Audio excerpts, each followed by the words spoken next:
말씀을 통하여 위로 얻으시고 또 한 주간 살아갈 용기와 힘을 얻으시길 소망합니다. 오늘 말씀은 하루를 살아도라는 제목으로 누가복음 2장 52절의 말씀으로 함께 하나님의 말씀 나누도록 하겠습니다. 누가복음 2장 52절입니다. 제가 읽겠습니다. 예수는 지혜와 키가 자라가며 하나님과 사람에게 더욱 사랑스러워 가시더라. 예수님의 유년 시절에 관해서는 알려진 바가 거의 없습니다. 누가복음 2장에 기록된 아주 짧은 이야기만이 그분의 어린 시절에 대해 말해주고 있죠. 그래서 학자들은 예수의 유년 시기를 소위 침묵의 기간 또는 숨어 있는 기간이라고 이름 붙이기도 합니다. 왕궁이 아닌 미천한 마국간에서 태어나 머리 둘 곳 없어 정처 없이 돌아다니신 모습, 권력자들보다는 가난한 사람들, 세리, 어린 아이들과 함께 하신 삶의 모습, 이 땅에서 사시는 동안 자신 스스로를 드러내려 하지 않으신 예수님의 생애와 잘 어울리는 이름이기도 합니다. 시대의 소망은 예수님의 유년 기간을 은둔의 생활로 표현하고 있습니다. 성경은 은둔 생활이라 묘사되는 예수님의 유년 시기에 관해 침묵하고 있죠. 그러나 이 침묵이 우리에게 주는 중요한 교훈이 있다고 시대의 소망은 말합니다. 예수께서는 유년과 청소년 시대를 한 작은 산촌에서 보내셨다. 그는 부유한 가정이나 왕궁이나 유명한 학자의 저택을 지나치시고 궁벽하고 천시받는 나사렛을 거처로 삼으셨다. 그분은 거의 30년을 나사렛의 사악한 사람들 가운데서 사셨다. 나사렛에서 은둔 생활을 하신 온 기간에 그분의 생애에서는 동정과 친절의 조수가 흘러나왔다.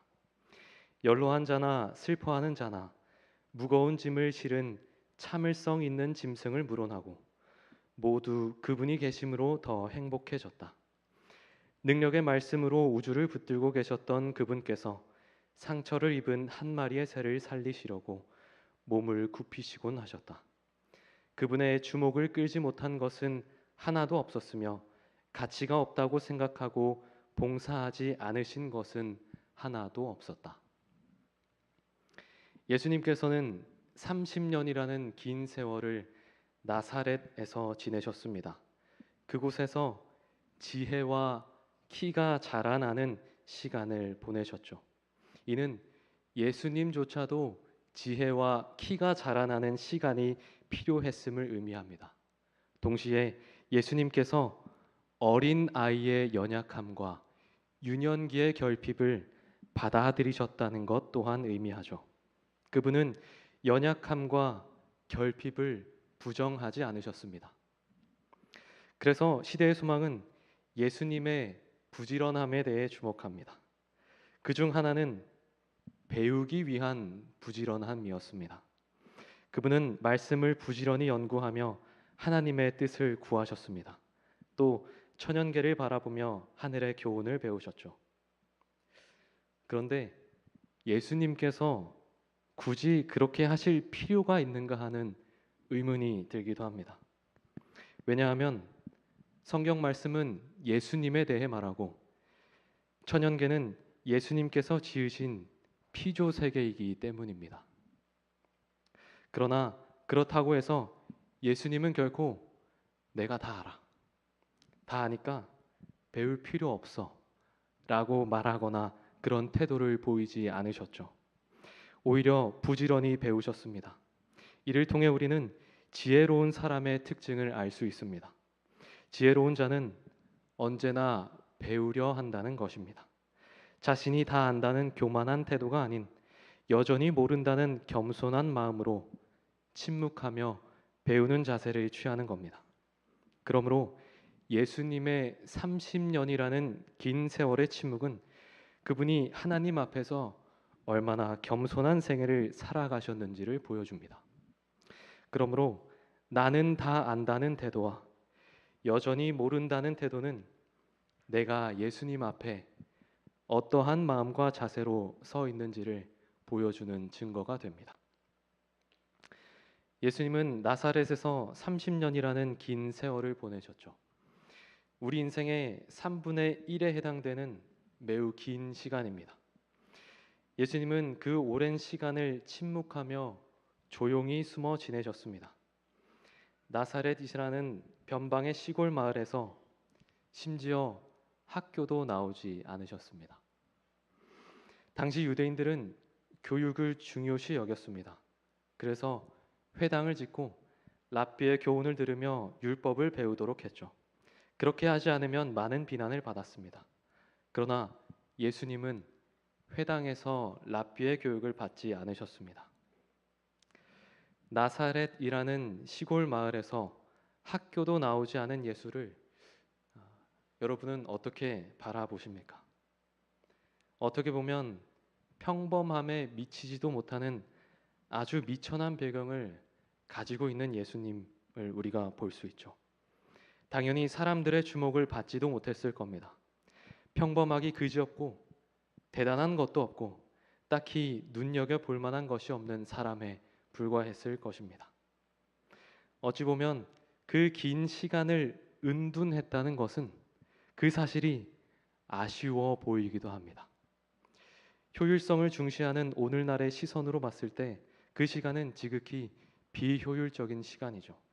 차라리 학교도 다니고 바울처럼 좋은 가문에서 태어나 좋은 스승을 만나 훌륭한 교육을 받는 것이 나아 보이기도 합니다. 그래서 이런 생각이 들기도 합니다. 30년의 유년 시대와 3년의 공생애보다 3년의 유년 시대와 30년의 공생애가 더 낫지 않을까 하는 생각 말이죠. 여러분은 어떻게 생각하십니까? 나사렛의 30년과 공생의 3년보다 3년의 유년 시대와 30년의 공생애 무엇이 더 나아 보이십니까? 저는 3년 유년 시대와 30년의 공생애가 더 나아 보입니다. 그런데 이러한 비교와 아쉬움은 유한한 시간을 살아가는 인간의 시선에서 비롯됐기 때문입니다. 성경은 영원하신 하나님을 말하고 있습니다. 무한하고 영원하신 하나님에게는 하루가 1000년 같고 1000년이 하루 같은 것이죠. 그러므로 하나님에게 있어 3년과 30년의 시간은 하등 다를 바가 없습니다. 그래서 성경은 무한이라는 개념을 가지고 있기 때문에 긴 시간에 그리 관심을 두고 있지 않는 것이죠. 그러나 흘러가 버리는 시간을 살아가는 유한한 인간은 시간의 길이를 의미 있게 여깁니다. 지금 이 순간만을 살아갈 수밖에 없기 때문에 시간에 연연하며 얼마나 오랜 기간을 살았는가를 중요하게 여기는 것이죠. 그런데 성경은 얼마나 오랜 시간을 살았는지보다 어떠한 생애를 살았는지를 더 중요시 여깁니다. 믿음의 조상들에 대한 기록에서 그것을 확인할 수 있죠. 성경은 그들이 얼마나 오랜 기간을 살았고 또 얼마나 많은 재산과 믿음을 소유했는가 보다는 어떠한 믿음의 생애를 살았는가에 주목합니다. 시대의 소망 또한 예수님의 생애, 즉 그분이 어떠한 삶을 살았는지에 주목하고 있죠. 시대의 소망 읽어드립니다. 예수의 생애는 하나님과 조화된 생애였다. 그러므로 우리 신앙인들은 하루를 살아도 단 한순간을 살아도 하나님과 동행하는 삶을 살았는가? 하나님이 나에게 주신 사명을 감당하며 살았는가? 나의 생애가 하나님과 조화된 생애였는가? 이것을 질문하며 살아야 하는 것입니다. 인간의 눈으로는 보기에 보잘것없고 허름하기 짝이 없는 삶처럼 보일지라도 예수의 생애, 그분의 유년 시대는 하나님과 조화된 생애였기 때문에 이 땅에서 가장 위대하고 영광스러운 삶이었습니다. 그럼에도 불구하고 우리는 예수님의 유년생애보다는 그분의 공생애 기간에 더 많은 관심을 집중시킵니다. 시대의 소망은 이를 지적하고 있죠. 그분의 유년생애의 교훈은 주목하지 않고 지나치면서 공생의 기간에 대하여 관심을 집중시키는 사람들이 많이 있다. 왜 그럴까요? 물론 양적인 차원에서 공생애와 예수님의 침묵 기간은 양적인 차원에서 다릅니다. 그러나 질적인 차원에서 보자면 그것은 하등 다를 바가 없죠. 어쩌면 우리 인간은 드러나 보이는 것을 더 중요시 여기고 관심을 가지기 때문에 예수님의 공생의 기간에 대해 더 관심을 집중시키는 것이 아닐까요?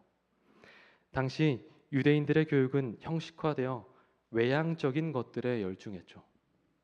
겉으로 드러나 보이는 외형적인 것들을 중요시 여겼다는 겁니다. 이는 마치 오늘날 우리 한국 사회의 모습과 비슷해 보이기도 합니다. 한국 사회의 어린아이들은 어렸을 때부터 인생 마라톤의 선두 대열에 합류하기 위해 길을 쓰고 달립니다. 그 경쟁은 날이 갈수록 심해지죠. 어디에서든지 돋보여야 하고 상위권의 자리를 차지해야 하며 특출난 인생을 살아야 한다는 강박관념에 사로잡힙니다. 그렇지 않으면 실패한 인생이라고 낙인 찍히게 되죠.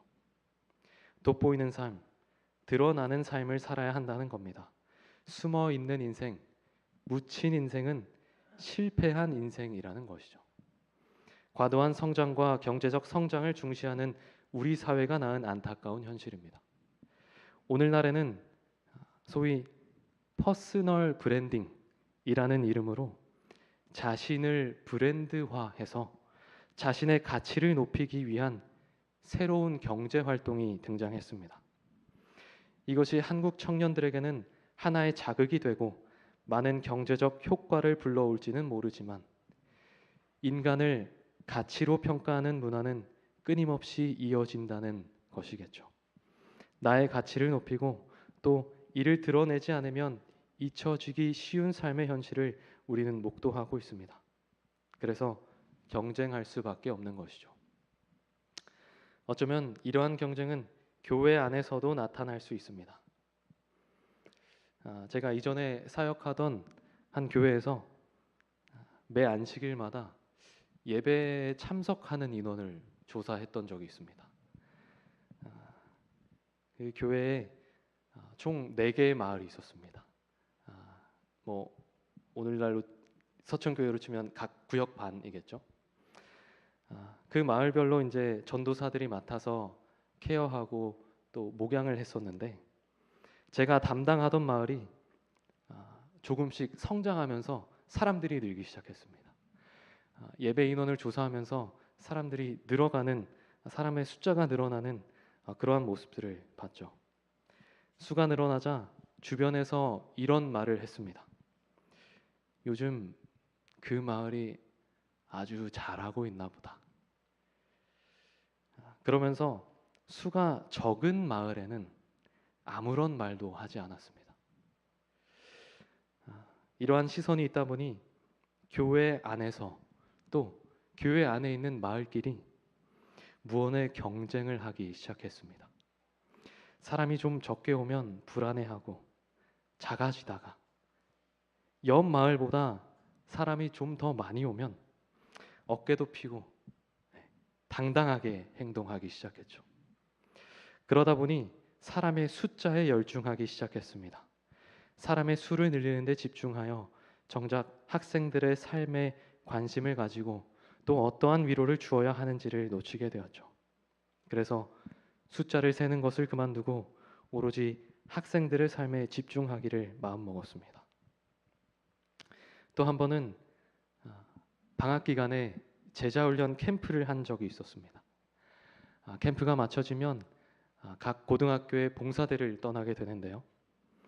제가 맡았던 봉사대가 하필이면 코로나 환자가 많이 나와서 봉사대가 취소됐습니다. 그래서 학생들을 다 보내고 저는 학교에 혼자 남아서 뒷정리를 하고 있었죠. 아, 뭐 제자훈련 캠프를 준비하고 또 봉사대를 준비하면서 교회 안이 엉망진창이 됐습니다. 그래서 저 혼자 남아서 교회를 청소하기 시작했습니다. 청소하다 보니 제 마음에 감사와 기쁨이 넘치기보다는 짜증이 나기 시작했습니다. 짜증이 나면서 내가 이렇게 청소하는 걸 아무도 알아봐 주지 않는데 내가 이걸 할 필요가 있을까? 이런 생각을 하기 시작했습니다. 그러면서 나는 좋은 사람이 되길 원하는가? 아니면 좋은 사람이라는 소리를 듣길 원하는가? 자문하게 되었습니다. 주님의 신실한 종이 되길 원하는가? 아니면 신실한 종이라는 말을 듣기 원하는가? 많이 고민했던 적이 있습니다. 그래서 어쩌면 예수님께서 우리에게 가르쳐 주신 것은 침묵할 줄 알고 때로 숨을 수도 있는 지혜인 겁니다. 그분은 산상수훈에서 이렇게 말씀하십니다. 금식할 때에 너희는 외식하는 자들과 같이 슬픈 기색을 내지 말라. 저희는 금식하는 것을 사람에게 보이려고 얼굴을 흉하게 하느니라. 내가 진실로 너희에게 이르노니 저희는 자기 상을 이미 받았느니라. 너는 금식할 때에 머리에 기름을 바르고 얼굴을 씻으라. 이는 금식하는 자로 사람에게 보이지 않고 오직 은밀한 중에 계신 내 아버지께 보이게 하려 함이라. 은밀한 중에 보시는 내 아버지께서 갚으시리라. 세상의 시선으로 봤을 때 그것이 미련하고 또 어리석어 보여도 하나님의 방식을 인정하고 순종해야 하는 것이 우리의 삶인 것입니다. 세상의 방식을 따르는 것이 아니라 하나님의 방식을 따르고 그분과 조화된 생애를 사는 것이 예수께서 말씀하신 지혜입니다. 그래서 고린도전서는 이렇게 말합니다. 유대인은 표적을 구하고 헬라인은 지혜를 찾으나 우리는 십자가에 못 박힌 그리스도를 전하니 유대인에게는 거리끼는 것이요 이방인에게는 미련한 것이로되 오직 부르심을 입은 자들에게는 유대인이나 헬라인이나 그리스도는 하나님의 능력이요 하나님의 지혜니라. 하나님의 미련한 것이 사람보다 지혜 있고 하나님의 약한 것이 사람보다 강하니라. 형제들아 너희를 부르심을 보라. 육체를 따라 지혜 있는 자가 많지 아니하며 능한 자가 많지 아니하며 문벌 좋은 자가 많지 아니하도다. 그러나 하나님께서 세상의 미련한 것들을 택하사 지혜 있는 자들을 부끄럽게 하려 하시고 세상의 약한 것들을 택하사 강한 것들을 부끄럽게 하려 하시며 하나님께서 세상의 천한 것들과 멸시받는 것들과 없는 것들을 택하사 있는 것들을 폐하려 하시나니 이는 아무 육체라도 하나님 앞에서 자랑하지 못하게 하려 하심이라. 너희는 하나님께로부터 나서 그리스도 예수 안에 있고 예수는 하나님께로서 나와서 우리에게 지혜와 의로움과 거룩함과 구속함이 되셨으니 기록된 바 자랑하는 자는 주 안에서 자랑하라 함과 같게 하려 함이니라. 말씀을 마치며 시대의 소망 9절 읽어드립니다. 예수님은 우리의 모본이시다. 그분의 유년생의 교훈은 주목하지 않고 지나치면서 공생의 기간에 대하여 관심을 집중시키는 사람들이 많이 있다. 그러나 그분이 모든 유년들과 청소년들의 모본이 되신 곳은 바로 그분의 가정생활에서였다. 그분께서 자기를 낮추사 가난하게 되신 것은 우리가 비록 비천한 처지에 있을지라도 하나님과 동행할 수 있다는 것을 가르치시기 위함이었다. 그분은 생애의 평범한 일들 가운데서 하늘 아버지를 기쁘게 하고 명예롭게 하며 영광 돌리기 위하여 생애하셨다. 그분의 사업은 일용할 양식을 얻기 위하여 수고하는 직공의 천한 직업을 신성하게 하심으로 시작되었다. 그분은 목수대에서 일하던 때나 후에 군중을 위하여 이적을 행하던 때를 막론하고 똑같이 하나님의 사업을 행하고 계신다. 예수님의 사역은 고난과 죽음을 통해 삶을 살리는 방식이었습니다. 전능하신 분이 사랑 때문에 무력해지고 무력함으로 승리하고 생명을 살리는 방식이었죠. 그분은 오늘도 은밀히 드러나지 않게 세상 방식과는 다른 방식으로 이 세상을 다스리고 계십니다. 세상의 권력을 이용하지 않고 세상의 방식으로 영광을 취하지 않으십니다. 억울함과 부당함을 세상의 방식으로 극복하지 않으시죠. 그분의 다스리심은 자신을 내어 주기까지 섬기는 방식이었습니다. 그러므로 교회에서도 가정에서도 학교에서도 일터에서도 그분은 언제나 예수셨습니다. 안에서도 밖에서도 그분은 하나님과 언제나 조화된 생애를 사셨죠. 그분의 거룩은 일상의 거룩이었습니다. 서천교회 성도님 모두가 우리의 하나님과 조화된 생애를 사시길 바라며 말씀 마치겠습니다. 기도하겠습니다. 하늘에 계신 하나님 아버지,